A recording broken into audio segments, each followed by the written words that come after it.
Thank you very much, Mr. Chairman. And Secretary Lew, I'd like to start with a few questions about the IRS situation. When did you first become aware of the allegations that the IRS was targeting conservative groups? Senator, I first became aware that there was an audit underway on March 15th when I had a meeting with the Inspector General. It was my early weeks at the Treasury Department. It was in a process of really having initial getting-to-know-you meetings. The Inspector General flagged a number of items without going into great detail. He mentioned that there was an audit of 501c4 activity, told me that there might be troubling findings, did not describe them in detail. I then did not learn any more about it until it became public.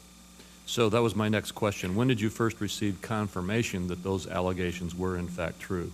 Well, the first I heard was when it was publicly reported a week ago Friday. I was actually at the G7 meetings in the United Kingdom, and I was outraged at the time. I did not yet have the IG report. I didn't actually get the IG report until Tuesday. And when I got the report, my immediate reaction was to take the steps that I noted in my opening statement, to ask for and receive the resignation of the acting commissioner, to help as the president made the decision to appoint a new acting commissioner, and then to charge the new acting commissioner with the responsibilities that I described. As I'm sure you're aware, in congressional testimony last week, the acting IRS commissioner admitted that the agency planted a question at the American Bar Association conference in order to reveal its actions before notifying Congress. Were you personally involved in that decision? No. Do you believe that was an appropriate way to make the information public? Yes, Senator, as the news reports overnight indicated, there were some conversations at a staff level between Treasury and IRS.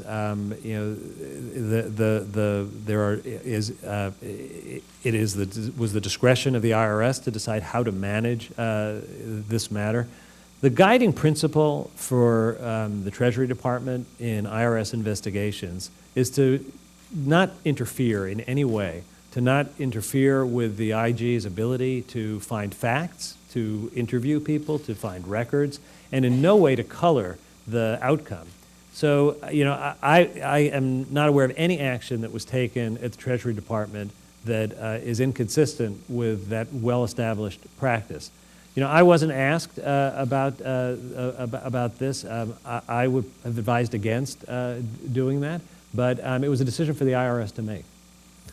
Thank you. Well, and my time's quickly running out, and I probably won't get to the questions on FSOC in this round, but one last point with regard to the Internal Revenue Service.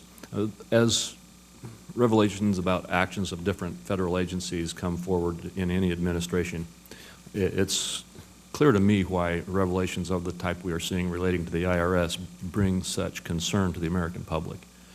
Because there's a very real and I think justified perception among the people of the United States that the Internal Revenue Service is in many real ways the prosecutor, the judge, the jury, and the executioner. Now, I understand that there are legal points in the process of the IRS exercising its activities at which people can get some review. But there is a very real concern, in my opinion, that the IRS has such incredible power that abuses at the IRS are viewed by the American public with great concern. And my question to you is, given the fact the President has directed you to quickly implement the Inspector General's 9 requests or 9 recommendations, what additional steps have you taken to restore public trust in the integrity of the IRS and the Treasury Department, and frankly to ensure that no future income tax audits will ever again be conducted in this kind of a manner? Well, Senator, first, I cannot say strongly enough how unacceptable this behavior was and how outraged I was when I learned about it. I think that the IRS process, or tax administration system, has to be beyond politics. Now, there's a certain distance between Treasury and the IRS in the administration of the tax system for proper reasons. The IRS has a semi-independent character because there's the concern that in past decades there was political interference in the IRS. I will take every step that I can to make sure that in the management structure and in the way the IRS conducts its business, that it is set up in a way to prevent this from happening in the future. I've already had that conversation with the new acting commissioner who takes over tomorrow, and he has a very short period of time to help identify who should be held accountable, how we get to the bottom of how the management and communication systems broke down to permit this to happen, and to look systemically at what other steps need to be taken. The thing I will not do, I will not cross that line into the administration of the tax system, because the cure could be worse than the disease. We need to make sure that there's no political involvement in the administration of the tax system. And the management of the IRS is very much the responsibility of the Treasury Secretary. The administration of the tax system has to be within the IRS and apart from politics. Thank you. I see my time's up.